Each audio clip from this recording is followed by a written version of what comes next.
तप के द्वारा मन तक तो ध्यान की ध्वनि पहुंचती है। ध्यान की ध्वनि आपके मन को प्रभावित करेगी। सत्य की ध्वनि, अहिंसा की ध्वनि, ब्रह्मचर्य की ध्वनि, ज्ञान की ध्वनि, तप की ध्वनि।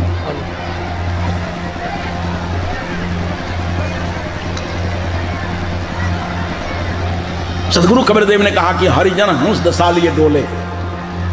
जो सहे गुरु का जन है, निर्भ्रांत बोध और शुद्धाचारी गुरु का संपर्क जिसको मिल गया है, वो हंस की तरह चलता है। जहां जहां सार होता है ग्रहण करता है उसका, आसार को छोड़ दो। और रोज आप लोग भी करते हैं। अच्छा, आ रहा है आम का महीना, इस बार तो मंजर बहुत आई है। आंधी पत्थर अगर नहीं आया तो फिर आम इस बार आम हो जाएगा। आम का सीजन आ रहा है, चले जाइए बाजार, आम खरीदिए। विवेक से आप लोग काम करते हैं। मालदह आम बहुत पसंद आया, उसको पूछे कि किलो 50 रुपये। 50 रुपये दे करके 1 किलो आम आपने ले लिया। अब उसको खाना है तो छिलका हटा करके तौला है क्या हो, और गुठली हटा कर हो। उसी 50 रुपये किलो में छिलका भी है, गुठली भी है। आप इतने श्रद्धावान हो कि 50 रुपये में 1 किलो आम लिए हैं तो छिलकों को फेंक दें और छिलका को भी चिबाओ, तो पागल तो कुछ लोग कहेगा। लेकिन छिलका मुलायम होती है, कोई हर्जा नहीं, चिबा चिबा जाओ। और उसी 50 रुपये किलो के अंदर गुठली भी आती है, और उसको भी कहीं चिबाने का प्रयास करो तो दांत से हाथ धो लो। समझदार आदमी 50 रुपये किलो आम लेगा, इत्मीनान से छिलका निकाल देगा, और भीतर का जो सार है उसको लेगा, बीच में गुठली है उसको छोड़ देगा। उसी तरह से सारे शास्त्र हैं, उसमें छिलका भी है। बहुत सारे अवैज्ञानिक मान्यताओं की गुठली भी है उसमें। जो गुरुमुखी आदमी है वो आंख मूंद कर नहीं मानता है, सुन लेता है श्रद्धापूर्वक, और सुनने के बाद एकांत में मनन करता है। अब मनन करने में जो उचित मालूम पड़ता है उसकी व्यवहार में परिणति करता है, उसको व्यवहार में रूपांतरित करता है। सदगुरु कबीरदेव कहते हैं कि हरिजन हंस दशा लिए डोले। हरिजन हंस दशा में धरती पर हिलता डोलता है। क्या करता है? निर्मल नाम चूनी चूनी बोले। जो निर्विकार बात है दूसरों से सुनता है, और निर्विकार बात दूसरों को सुनाता है। वो अनुमान कल्पना की बात नहीं करता, केवल सार सार बातों को सुनता है, सार सार बातों को कहता है। निर्मल नाम चुनी चुनी बोले, और मुक्ता हल लिए चोंच लभावे। आप लोग गौर करो,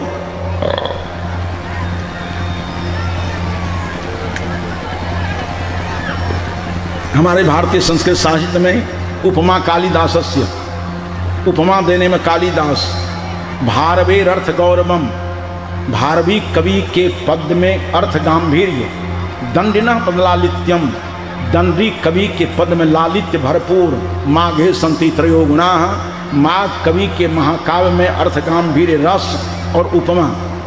इधर संत परंपरा में सदगुरु कबीर हैं, अपनी बातों को ऐसा सटीक उदाहरण देकर कहते हैं कि सुनने और पढ़ने वाले भाई बहनों को आसानी से दिमाग में बात बैठ जाती है। कहते हैं कि मुक्ता हल लिए चोंच लभावे।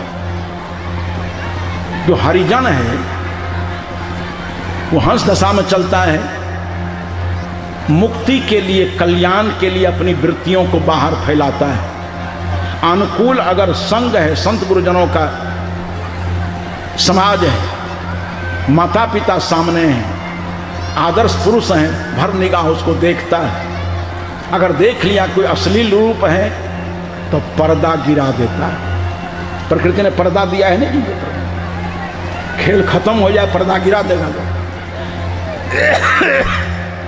प्रकृति ने कहा कि पर्दा दे करके भेज रहा हूं भाई बहनों, अगर तुम्हारे चारित्रिक निर्माण के सहायक में रूप नहीं हो कि पर्दा गिरा देना, ऐसे अश्लील रूप को देखना नहीं। कान है, अच्छे विचार देने वाले गोष्ठी चल रही है, शांत होकर वहां सुनो, नहीं तो कान में अंगुली डाल करके चल जाओ। मुक्ता हल लिए चोंच लभावे, कल्याण भावना से अपनी वृत्ति रूपी चोंच को बाहर फैलाता है, अन्यथा मौन रहे कि हरिजस गावे, चुपचाप शांत होकर के ध्यान में रहता है। सामने कोई आ गया तो सत्कर्म और आत्मा की प्रशंसा सुनाता है कि बिना सत्कर्म से तुम्हारा चित्त शुद्ध नहीं हो सकता है, और बिना आत्मबोध से तुम्हारा कल्याण नहीं हो सकता है। मुक्ता हल लिए चोंच लभावे, अन्यथा मौन रहे, चुपचाप मौन शांत ध्यान में रहता है। और जो सामने आ गया पवित्र आचरण पवित्र आत्मा का बोध प्रद शब्द सुनाता है उसको।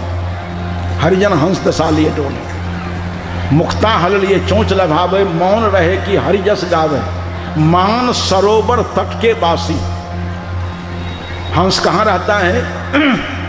तो मान सरोवर में रहता है। और जो गुरुजन है हरिजन है उसके लिए मान सरोवर क्या है?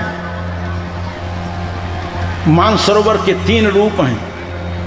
प्रज्ञावान संत गुरुजन मिल जाए, श्रद्धा पूर्वक उनका संग करो, एक मान सरोवर ये है। सत्संग का एक प्रकार ये है। प्रज्ञावान संत गुरुजन नहीं मिल जाए तो सत साहित्य का अध्ययन करो, सत्संग का दूसरा प्रकार ये है। आज बाबा में ही नहीं मिलेंगे, में ही पदावली है, में ही पदावली में अपने को चिपका करके चलो, समझो बाबा में ही हमारे साथ चल रहे हैं। मधुमक्खी की तरह, जैसे मधुमक्खियां भिन्न भिन्न फूलों के रस को निकाल करके शहद का छाता बनाती है, उसी तरह से सत्संग योग भिन्न भिन्न ग्रंथों के सार को एक जगह करके एक मधु का छाता बनाया बाबा में ही ने। आज वो नहीं है, सत्संग योग है, में ही पदावली है।